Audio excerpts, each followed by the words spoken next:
Halo, perkenalkan nama saya Maria Leopoldina dos Santos, NPM 12190081, Prodi Agribisnis semester 7B.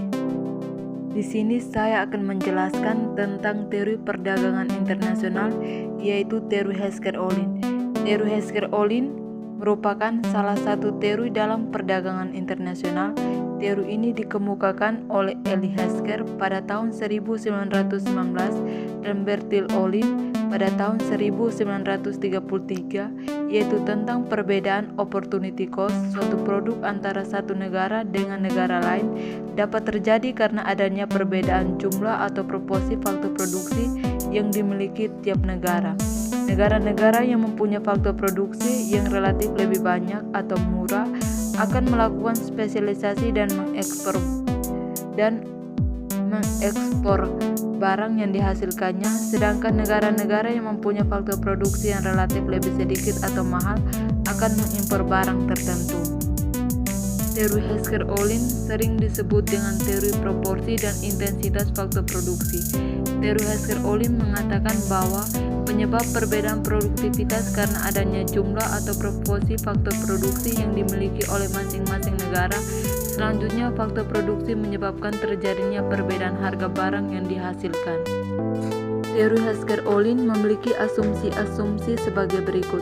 Yang pertama, terdapat dua komoditas dengan dua faktor produksi, yaitu tenaga kerja dan modal, selera konsumen yang identik dan homogen di semua negara, fungsi produksi bersifat konstan return to scale, tidak ada perbedaan teknologi di antara negara-negara, tidak ada distorsi seperti pajak, subsidi, dan pasar yang bersifat persaingan yang tidak sempurna. Jadi, teori Hesker-Ohlin mengatakan bahwa suatu negara yang berlimpah pada suatu faktor produksi akan mengekspor komoditas yang intensif menggunakan faktor produksi yang negara tersebut kekurangan, sehingga pola perdagangan yang terjadi antar negara yang berbeda ketersediaan faktor produksi atau rasio faktor produksi modal terhadap tenaga kerja adalah perdagangan interindustri. Pola perdagangan ini juga yang terjadi antara Indonesia dengan negara-negara maju yang berlimpah modal. Asumsi-asumsi pokok teori perdagangan Hesker-Ohlin adalah sebagai berikut. Yang pertama, hanya terdapat dua negara saja, yaitu negara satu dan negara dua komoditi, yaitu komoditi X dan komoditi Y, dan dua faktor produksi, yaitu tenaga kerja dan modal. Yang kedua, kedua negara menggunakan teknologi yang sama dalam produksi. Yang ketiga, komoditas X adalah padat karya dan komoditas Y adalah padat modal di kedua negara. Keempat, kedua komoditas yang diproduksi diukur dalam skala hasil konstan. Kelima, ada spesialisasi tidak menyeluruh dalam produksi di kedua negara. Keenam, selera yang sama di kedua negara. Ketujuh, ada persaingan sempurna di kedua komoditas dan pasar faktor produksi di kedua negara. Kedelapan, ada mobilitas faktor yang sempurna di dalam setiap negara, tetapi tidak ada mobilitas faktor produksi secara internasional. Kesembilan, tidak ada biaya transportasi, tarif atau penghalang lain untuk arus bebas perdagangan internasional. Kesepuluh, semua sumber daya sepenuhnya digunakan di kedua negara. Kesebelas, perdagangan internasional antara dua negara seimbang. Kelemahan teori Hesker-Ohlin atau HO. Yang pertama, jika jumlah atau proporsi faktor produksi yang dimiliki masing-masing relatif sama, maka harga barang yang sejenis akan sama pula, sehingga perdagangan internasional tidak akan terjadi. Kedua, asumsi bahwa kedua negara menggunakan teknologi yang sama dalam memproduksi adalah tidak valid. Negara-negara sering menggunakan teknologi yang berbeda. Teori Hesker-Ohlin menggunakan dua kurva. Kurva pertama adalah iso-cost, yaitu kurva yang menggambarkan total biaya produksi yang sama, dan iso-quant, yaitu kurva yang menggambar total kuantitas produk yang sama. Dalam teori ekonomi mikro, kurva iso-cost dan iso-quant ini akan bersinggungan pada suatu titik optimal. Jadi, dengan biaya tertentu akan diperoleh produk yang maksimal, atau dengan biaya minimal akan diperoleh sejumlah produk tertentu. Seperti kurva iso-cost dan iso-quant di atas, dapat kita lihat bahwa titik A, B, C berada pada iso-cost yang sama, yaitu $600 dengan kombinasi input atau faktor produksi yang berbeda, yaitu A 25 tenaga kerja 10 mesin, B 15 tenaga kerja 12 mesin, C 40 tenaga kerja 5 mesin. Sementara itu titik D berada pada iso-cost yaitu $400.